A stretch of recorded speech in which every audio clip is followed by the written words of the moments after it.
Good morning, everyone.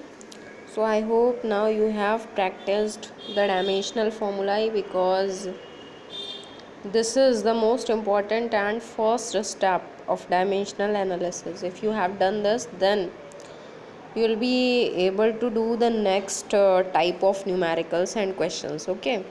सो आपको मैंने कहा था कि आपको इनमें से कुछ डायमेंशनल फार्मूलाए याद भी होने चाहिए और इनको ड्राइव करने के लिए जो सबसे मेन एंड इम्पॉर्टेंट थिंग है that is it's general formula expression जो होता है इसका वो सबसे इम्पॉर्टेंट है।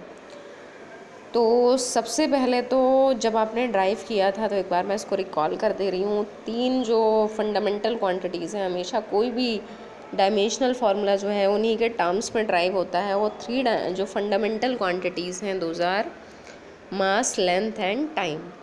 इनका रिप्रेजेंटेशन हमेशा कैपिटल लेटर और स्क्वायर ब्रैकेट के साथ में होता है। और अगर बाई चांस किसी क्वांटिटी में इनमें से कोई भी एक या दो फंडामेंटल क्वांटिटीज़ नहीं आ रही हैं तो उसको लिखना जो है वो मस्ट होता है, भले ही उसकी पावर ज़ीरो लगा के लिखा जाए। तो जैसे आपने लिखा था एरिया में एल स्क्वायर, तो उसको M zero L square T zero अगर लिखेंगे तो then it would be proper. Okay, तो ये जो है कुछ स्टेप्स हैं जिनको आपको फॉलो करना है डायमेंशनल फार्मूला बनाते वक्त। और जब आप क्वेश्चन करेंगे तो उसके लिए कुछ ऐसे डायमेंशनल फार्मूला हैं जो आपको याद होना चाहिए, जिनमें सबसे इम्पोर्टेंट है फोर्स का।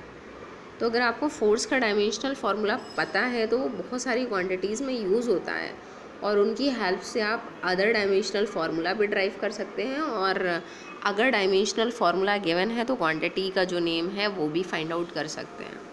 तो ये रिलेशन जो है ये बहुत इम्पॉर्टेंट है, MLT-2। ओके, और बाकी दूसरा क्या है, जनरल फार्मूला। तो चलिए इसके बाद आते हैं एक्सरसाइज पर। तो एक्सरसाइज का ये फर्स्ट क्वेश्चन दे रखा है यहाँ पर, दिस वन।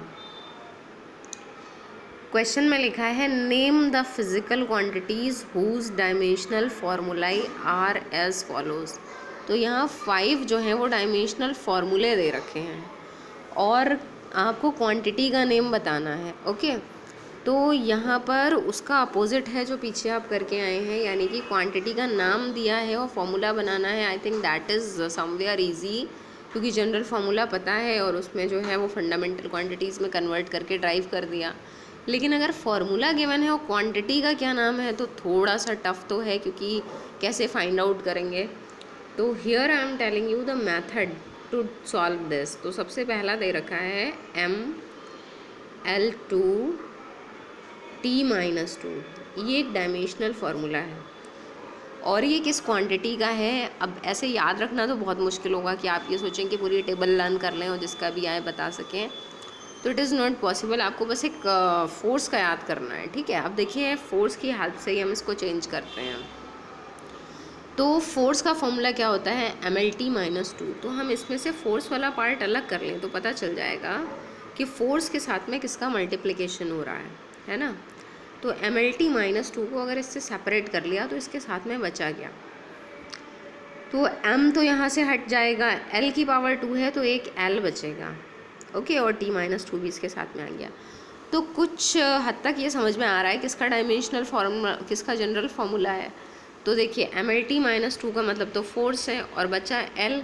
तो फोर्स के साथ किसकी मल्टीप्लाई होती है, तो फोर्स के साथ लेंथ तो नहीं, डिस्प्लेसमेंट की मल्टीप्लाई होती है। यहाँ पर आपका कॉमन सेंस है कि आपने कितनी अच्छी आपको बेसिक नॉलेज है मैकेनिक्स की, क्योंकि आप ये 9th में भी पढ़ कर आए हैं। तो यहाँ लिखा है फोर्स इनटू डिस्प्लेसमेंट, किसका फॉर्मूला होता है, वर्क डन का। तो ऐसे करके आप फाइंड आउट कर सकते हैं कि ये जो फार्मूला है इसके अकॉर्डिंग जो क्वांटिटी है वो कौन सी है। तो फर्स्ट जो क्वांटिटी है आपकी वो क्या है, वर्क। ओके, सेकेंड देखते हैं। तो सेकेंड का फॉर्मूला लिखा है ML2T-3। ओके, तो उसको भी बिल्कुल वैसे ही चेंज करेंगे। तो देखिए मैंने इसमें से MLT-2 यानी कि फोर्स को फिर से अलग कर दिया। तो कितना बचेगा, मास स्किप हो जाएगा, बचेगा आपके पास में L, और L के साथ में T-2 अलग हो चुका है तो LT-1। T-1 बचा है और T-2 इस साइड है। ओके, तो ये रिलेशन किसका बनेगा, तो यहाँ आपको ये पता होना चाहिए एल टी माइनस वन जो है वो क्या है। तो एल टी माइनस वन जो है दैट इज़ व्हाट, वेलोसिटी है। तो फोर्स इनटू वेलोसिटी। तो फोर्स इनटू वेलोसिटी रिलेशन, अब फिर से किसका रिलेशन होता है, फोर्स इनटू वेलोसिटी। तो ये एक आपने पढ़ा होगा पावर, मैकेनिकल पावर जो होती है ना, उसका फॉर्मूला वैसे आपने पढ़ा है वर्क डन अपॉन टाइम, लेकिन वर्क डन अपॉन टाइम के साथ साथ एक और फॉर्मूला होता है फोर्स इनटू वेलोसिटी। तो ये जो रिलेशन है ये किसका है, पावर का है। ओके, तो ये फिज़िकल क्वांटिटी है मैकेनिकल पावर। ओके, नेक्स्ट पर आते हैं। तो देखिए मोस्टली सभी में फोर्स का यूज़ हो रहा है। फिर नेक्स्ट है एम टी माइनस टू। तो अब की बार में फिर से हमने इसमें से M L T minus two को अलग कर दिया। तो यहाँ क्या बचेगा, यहाँ L तो आ नहीं रहा है। अब यहाँ से आपने L अलग किया है, तो इसका मतलब इसके अपॉन में एक L आना चाहिए। ओके, T माइनस टू, बाकी सब कुछ तो स्किप हो ही चुका है यहाँ से। तो M L T minus two के अपॉन में क्या आ जाएगा, L। तो यानी कि फोर्स अपॉन लेंथ। ठीक है, फोर्स अपॉन लेंथ। अब ये फिज़िकल क्वांटिटी हो सकता है आपने स्टडी ना की हो, क्योंकि ये जो है 9th के सिलेबस में नहीं थी, और ये क्वांटिटी जो है 11th के ही सिलेबस में है। मैं आपको इसका नेम बता दे रही हूँ, this is called surface tension, और इसका सिंबल ये होता है सिग्मा। सरफेस टेंशन का थोड़ा सा हिंट बता दे रही हूँ। इसका मतलब ये होता है कि जो फ्री सरफेसेस होती हैं ना लिक्विड्स की, तो जब फ्री सरफेसेस जो है वो फ्री, इट मीन्स कि वो एटमॉस्फेयर के कांटेक्ट में जो ऊपर वाली सरफेस होती है वो हमेशा स्ट्रेच्ड मेम्ब्रेन की तरह वर्क करती है। जैसे आपने देखा है कि बॉइल्ड मिल्क जो होता है, तो जब तक वो बहुत तेज़ गर्म रहता है तो ऊपर की सरफेस पे लेयर बनी हुई नहीं दिखाई देगी, और जब वो ठंडा हो जाता है तो क्रीमी लेयर बन जाती है ना। तो मिल्क पे तो दिखाई देती है, अदर लिक्विड्स पे दिखाई नहीं देती है, लेकिन फिनोमिना सभी में सेम है कि जो लिक्विड्स होते हैं उनकी जो फ्री सरफेस होती है हमेशा वो टेंस्ड रहती है। तो उस फिनोमिना को सरफेस टेंशन कहते हैं। तो उसका रिलेशन ये होता है। तो ये आपकी जो थर्ड वाली क्वांटिटी है एम टी माइनस टू, ये है सरफेस टेंशन। ओके, फिर आगे और चेक करते हैं।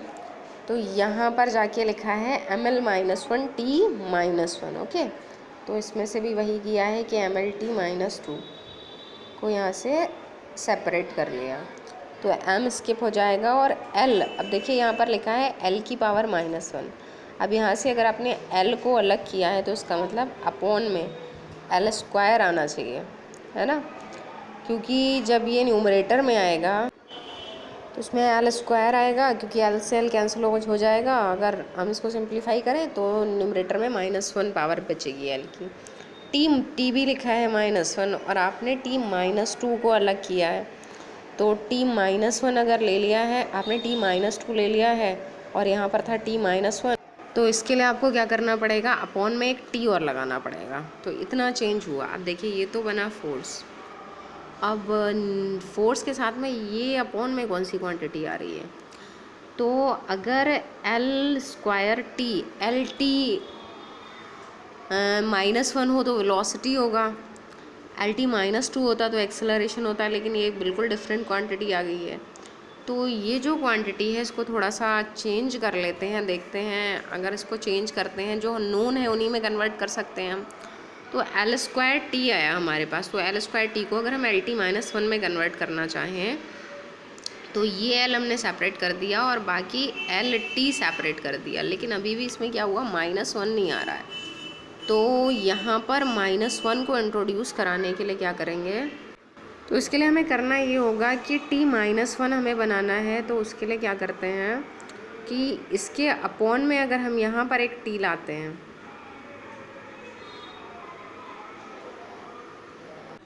तो इसके अपॉन में अगर हम टी स्क्वायर करते हैं, तो टी स्क्वायर करने से क्या होगा कि ये इस तरह से हो जाएगा। तो इसका एक टी कंट्रीब्यूट हो जाएगा माइनस वन बनाने में, और दूसरा टी सेपरेट हो जाएगा। तो ये चेंजेस आपको ध्यान रखने हैं। देखिए मैंने क्या क्या चेंज किया, मैं लिख दे रही हूँ। फोर्स इनटू, एक तो यहाँ आ जाएगा टाइम, अपॉन में आ जाएगा लेंथ, और यहाँ पर आ गया एल टी माइनस वन। ठीक है, तो ये जो पूरा फॉर्मूला बना अब एक्चुअली ये है किसका formula, force time upon length into velocity. ये भी एक ऐसी क्वांटिटी है जो आपने पढ़ी नहीं है, और ये जो है ये भी आप 11th क्लास में ही पढ़ेंगे। तो इस क्वांटिटी का नाम है कोफिशिएंट ऑफ विस्कोसिटी।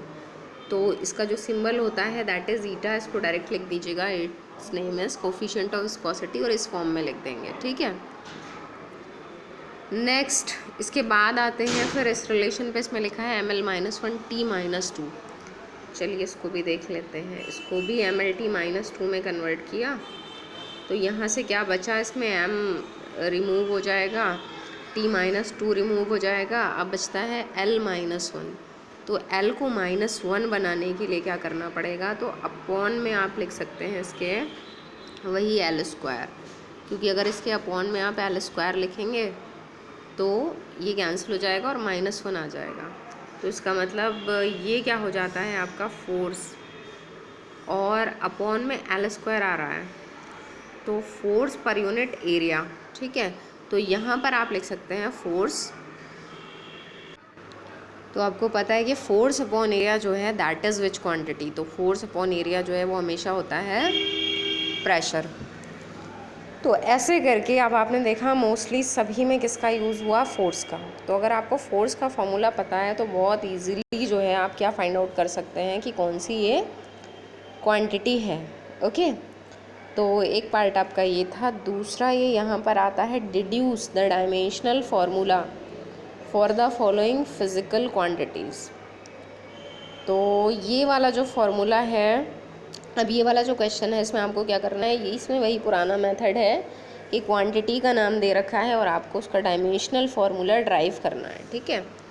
तो देखिए जैसे सबसे पहले ग्रेविटेशनल कांस्टेंट, अब आपको पता है कि जो ग्रेविटेशनल फोर्स का फॉर्मूला होता है वो क्या होता है, F = capital G m1 m2 को अगर सिमिलर मास है तो m² लिख सकते हैं, और ये हो गया रेडियस स्क्वायर। तो अगर यहाँ से आप G का फॉर्मूला बनाएं तो क्या बन जाएगा, F(r²/m²). अब यहाँ से आपको बनाना है डायमेंशनल फार्मूला, तो सबके डायमेंशनल फार्मूला ही पुट कर देते हैं। तो फोर्स का फॉर्मूला क्या होगा, ml-T-2, ठीक है। r² लिखा है तो इसका मतलब लेंथ स्क्वायर, अपॉन में m² लिखा है, इसका मतलब मास स्क्वायर। अब सभी को जब आप सॉल्व करेंगे तो ये लेंथ स्क्वायर जो है ये कहाँ आ जाएगा, यहाँ से रिमूव होके, सॉरी रिमूव नहीं होगा क्योंकि ये मल्टीप्लाई में ही लिखा है। हाँ, तो जब सॉल्व करेंगे तो मास की पावर जो है यहाँ पर 2 है और यहाँ 1 है, तो मास की जो है एक पावर यहाँ से कैंसिल हो जाएगी, तो मास की सिंगल पावर बचती है और इससे कैंसिल हो जाएगी, ठीक है। लेंथ का क्यूब हो जाएगा, तो एक बार मैं लिख देती हूँ, मास जो है वो डिनोमिनेटर में बचा है, जब न्यूमरेटर में आएगा तो उसकी पावर कितनी हो जाएगी, 1 - 1। लेंथ की पावर कितनी हो जाएगी, 3 L³ और T कितना हो जाएगा, -2। तो ऐसे करके बनाते हैं dimensional formula, m-1 L3 T-2, इस तरह से बोला जाता है, ओके। तो in this way you have to drive the dimensional formula. और भी बाकी हैं, जैसे पावर है, तो पावर के लिए आपको पता है पावर का फॉर्मूला क्या होता है, वही जनरल फार्मूला लिख देंगे, वर्क डन अपॉन टाइम। और वर्क डन का अगर मान लीजिए आप फॉर्मूले याद किसी के मत रखिए, बस आपको ड्राइव करना आना चाहिए। जैसे अगर यहाँ पे वर्क डन का आपको फॉर्मूला नहीं पता है, नो मैटर, ब्रेक कर लीजिए। फोर्स का पता है ना, फोर्स वाले में ही ब्रेक कर लीजिए। तो पावर का फॉर्मूला जो है वो क्या होता है, वर्क डन अपॉन टाइम। तो इस फॉर्मूले में हमने कन्वर्ट कर लिया, बस अब यहाँ से हम वैल्यूज़ पुट करेंगे, सिंप्लीफाई करेंगे, कैंसिल हो रही होंगी पावर्स तो कैंसिल करेंगे, अदरवाइज एज इट इज़, और यहाँ से हमारा आंसर आ जाएगा, ठीक है। फिर उसके बाद में यंग्स मॉडुलस, ये भी अभी आपने पढ़ा नहीं है तो आपको इसका ड्राइव करना होगा फॉर्मूला, तो जनरल फार्मूला चाहिए होगा, तो मैं इसका फॉर्मूला बता दे रही हूँ आपको। वाई से रिप्रेजेंटेशन होता है यंग्स मॉड्यूलस का, उसका फॉर्मूला होता है force into length upon area into delta L, का मतलब इंक्रीज़ इन लेंथ। तो एक्चुअली डायमेंशनल फार्मूला में हर कोई लेंथ ही होती है, इंक्रीज़ हो या जो भी हो, तो ये तो कैंसिल ही हो जानी है, क्या बचेगा, फोर्स अपॉन एरिया। तो यानी कि जो प्रेशर का डायमेंशनल फार्मूला होगा वही यंग्स मॉडुलस का होगा, तो इसको आप ड्राइव करके लिखिएगा, ओके। फिर coefficient of viscosity, coefficient of viscosity जो है उसका भी रिलेशन पता होगा अगर आपको, तो आप ड्राइव कर सकते हैं। तो इसका जो फार्मूला है वो ये होता है, ईटा इसका सिंबल होता है, FA dv अपॉन dx, ठीक है। तो फोर्स एरिया, dv का मतलब वेलोसिटी और dx का मतलब डिस्प्लेसमेंट। तो d का कोई रोल नहीं है, सिंपली आप यहाँ वेलोसिटी की डायमेंशंस और यहाँ पे डिस्प्लेसमेंट की डायमेंशंस रखेंगे। सरफेस टेंशन का भी आपने फॉर्मूला देखा ही था, फोर्स अपॉन लेंथ होता है। प्लैंक्स कांस्टेंट जो है उसका फॉर्मूला, अगर प्लैंक्स कांस्टेंट का भी ड्राइव करना हो तो आप एक काम कर सकते हैं, इसकी हेल्प से कर लीजिएगा। E is equal to H C upon lambda. ये जो लेमडा है ये कहलाता है प्लैंक्स कांस्टेंट, ठीक है। कैसे लिखेंगे इसको, एच सी अपॉन लेमडा। तो आपको किसका फॉर्मूला बताना है, लेमडा का। तो इसको लेमडा को लेफ़्ट में ले लेंगे तो lambda is equal to H C upon E, ठीक है। अब यहाँ पर प्लैंक्स, सॉरी एक चीज़ यहाँ मिसिंग है कि लेमडा यहाँ प्लैंक्स कांस्टेंट नहीं है, बल्कि यहाँ एच जो है वो प्लैंक्स कांस्टेंट है, उसकी डायमेंशंस फाइंड करनी है, ठीक है। लेमडा वेवलेंथ है, तो यहाँ पर आप क्या फाइंड करेंगे, एच। तो एच के लिए फॉर्मूला हो जाएगा ई लेमडा अपॉन सी।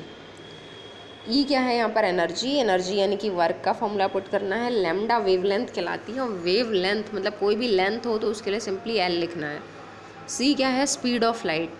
तो स्पीड ऑफ लाइट भी मैटर नहीं करता, स्पीड यानी वेलोसिटी का फॉर्मूला लिखना है, तो उसको भी सिंप्लीफाई करिएगा। तो इतने क्वेश्चंस जो हैं वो आप सेल्फ करेंगे, ओके। उसके बाद हम आएंगे नेक्स्ट टॉपिक पर, और हमारा आज का जो नेक्स्ट टॉपिक है वो ये है कि अभी तो आपको डायमेंशनल फार्मूला ही बनाना आ गए हैं, आपने सीख लिया कि how to make the dimensional formula कैसे बनाते हैं। अब बनाने के बाद में जो डायमेंशनल एनालिसिस आप पढ़ रहे हैं, डायमेंशंस का जो यूज़ है एमएलटी में लिखते हैं, इसका नेचर में कहाँ यूज़ हो रहा है, नेचर में कहाँ एप्लीकेबल है, इसकी हेल्प से हम क्या कर सकते हैं। नेचर इन द सेंस कि जो आपके जो डेली वाले जो वर्क होते हैं उनको कितना आसान बना सकती है डायमेंशनल एनालिसिस। तो इसके एप्लीकेशंस 3 हैं, तो देखिए एक बार क्या क्या एप्लीकेशंस है, फिर समझ में आएगा कि कैसे हमारा वर्क इसकी हेल्प से इजी हो सकता है। तो सबसे पहला है to convert a physical quantity from one unit system to another. ये मैंने आपको बताया भी था कि जैसे अगर लेंथ जो है वो सेंटीमीटर में है और आपको मीटर में कन्वर्ट करना है, तो एक प्रॉपर फॉर्मूला आपके पास होना चाहिए किसकी हेल्प से कन्वर्ट करेंगे। तो ये नीड होती है, पड़ती है बहुत जगह नीड, कि एक जो है वो यूनिट सिस्टम में एक नंबर में आंसर आ रहा है और दूसरे यूनिट सिस्टम में अगर कन्वर्ट करेंगे तो कितना आंसर आना चाहिए। तो अगर हमें फार्मूला पता है कि कन्वर्ट कैसे करते हैं, तब हम ये पता लगा सकते हैं कि ग्राम में अगर इतनी जो है वो वैल्यू आ रही है तो किलोग्राम में कितनी वैल्यू आएगी इस क्वांटिटी की, ओके। मास की कितनी वैल्यू होगी किलोग्राम में। इसी तरह से लेंथ अगर सेंटीमीटर में इतनी है तो मीटर में कितनी होगी, किलोमीटर में कितनी होगी। तो ये हमें कन्वर्ट करना जो है वो डायमेंशनल एनालिसिस के थ्रू सिखाया जाएगा। दूसरी बात, to check the correctness of a given physical relation. तो कोई भी अगर फॉर्मूला दे रखा है, ये बहुत इंपॉर्टेंट है, क्योंकि एग्ज़ाम में कभी भी, not for 11th class only, किसी भी जगह पे आप कभी कोई फार्मूला भूल जाते हैं, आपको याद नहीं रहता है कि ये फार्मूला यही था या फिर कुछ और था। जैसे कोई सिंबल जो है वो न्यूमरेटर में आ रहा था, डिनोमिनेटर में आ रहा था। जैसे बहुत इजी एक रिलेशन है, आइंस्टाइन्स इक्वेशन आपको पता होगी, mc² होती है, E is equal to mc²। By chance आप इसको भूल गए, ध्यान नहीं रहा कि m/c² था या mc² था, या फिर पावर ध्यान नहीं रही कि पावर इस पर c² था या क्यूब था, तो इसकी हेल्प से आप करेक्टनेस चेक कर सकते हैं। इसमें प्रॉपरली पूरा बताया जाएगा कि कैसे करके, अगर आपको जो है वो जैसे एक हिंट बता दे रही हूँ मैं, इसमें क्या करते हैं कि दोनों साइड में डायमेंशनल फार्मूला लिखते हैं। जैसे ये एनर्जी है, इधर एनर्जी का डायमेंशनल फार्मूला एमएलटी वाला लिख लिया, इधर इसका लिख लिया पूरे का। तो अगर लेफ़्ट और राइट साइड लास्ट में इक्वल आ जाती है तो इसका मतलब इक्वेशन करेक्ट है, और अगर लेफ़्ट और राइट साइड अनइक्वल आती है तो इसका मतलब कि फार्मूले में कोई मिस्टेक है, ओके। तो ये सारी चीज़ें बहुत हेल्पफुल हैं। इसी तरह से इसका थर्ड जो एप्लीकेशन है